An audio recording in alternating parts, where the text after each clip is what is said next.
Welcome to Riz Extra. Thanks for joining us for this. We're speaking with Ambassador Charles, or Chaz Freeman, who was handpicked to head the National Intelligence Council but had to step down after pressure from the pro-Israel lobby. He's been speaking about it in public, and we're glad to have you here for the Riz Extra segment, sir.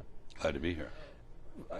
I guess one of the biggest questions is what spurred your decision to go public with the reasons to withdraw that nomination that after the pressure became obvious? Well, I was deeply insulted by the lies and the defamation of character that they attempted to achieve. I know the custom has been to walk the plank stoically, silently jump over the side and be devoured by the sharks, but that's not my nature.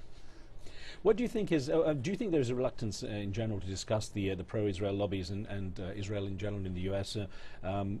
Because of the way the U.S. foreign policy is positioned? I think there's generally a reluctance to discuss these issues because they immediately evoke quite thuggish behavior by people intended to intimidate you, and there is always the prospect that you will be charged with anti-Semitism, which is not something that one enjoys being charged with. I think it's a serious charge.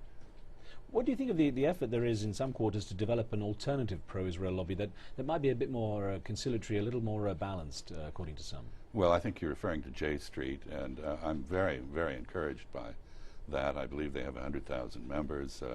I think this episode, my ordeal, if you will, is likely to aid them because it outraged quite a number of strong supporters of Israel who don't believe that refraining from criticism of Israeli policy is support for Israel, but quite the contrary. It's an act of enablement, much as one can enable someone to pursue an addiction.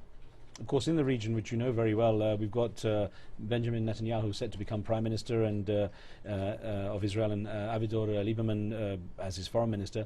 The repercussions in Gaza are still being felt. How do you think the future is going to shape up for potential peace prospects in the Middle East? Well, on the first instance, I believe that this government, which espouses values which are very alien to those of the United States and the American people and the American Jewish community, is going to find itself quite seriously at odds with the United States on a number of fronts. So, in a sense, quite aside from what I think is the opening for greater debate here, the underlying issues will force a discussion which has heretofore been absent. To what extent do you think your situation becoming visible, so visible, might help that? And how do you think the Obama administration should perhaps approach its relationship with Israel then?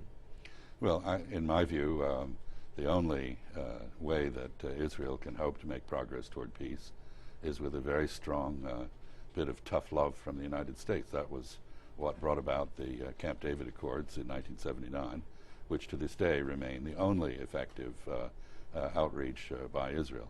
Menachem Begin was dragged kicking and screaming into those accords, and I think we need to remember that. He did not, in the end, understand the interests of his own country, which has benefited greatly from the normalization of relations with Egypt and ultimately Jordan. What role is there, do you think, for the Arab countries to play now in taking the next steps in changing the relationship between Israel and the U.S.? There is the 2002 peace initiative initiated by Abdullah bin Abdulaziz Al Saud, the King of Saudi Arabia, at Beirut. This is essentially a reward, an incentive for Israel to work out things with the Palestinians on a mutually agreeable basis. If such a process does begin, I would expect that there would be a requirement for strong support from Saudi Arabia, Egypt, and Syria, and other countries in the Arab world who have an important role to play. Ambassador, thank you very much. Thank you. You're listening there to Ambassador Charles, or Chaz Freeman, who was handpicked to head the National Intelligence Council and stepped down after pressure from the pro-Israeli lobbies, talking about the reasons behind that. Glad you could join us with Riz Extra. We'll see you next time.